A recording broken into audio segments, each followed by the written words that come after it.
Nawawala si Eileen at si Saidi. Yes mga kapatid, so nandito kami ngayon sa resort ni Sir Manix dito sa La Union at nawala sila Saidi kanina, hindi na namin din makontak.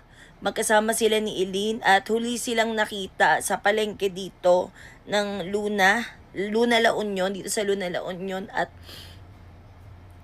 wala kaming idea kung saan sila nagpunta kasi hindi na rin namin makontak. So, sobrang nag-aalala na din kami. Hindi ko alam kung saan pa sila hanapin. Nakita daw sila mga around 5 to 6 p.m.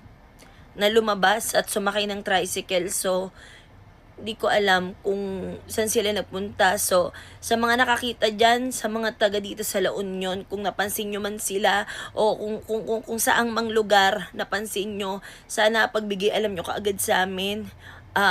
Picturean nyo or isend nyo sa akin, i-chat nyo ko or mag-comment kayo kung napansin nyo man sila, and sobrang malaking tulong para sa amin yon. Hindi ko na rin alam kung anong gagawin ko o kung anong sobrang gulo ng isip ko ngayon. Sobrang gulo ng isip namin, hindi namin alam kung ano pa, kung paano pa, kung sa sila hanapin. So magiging malaking tulong sa amin kung bibigyan nyo kami ng impormasyon about sa kanila.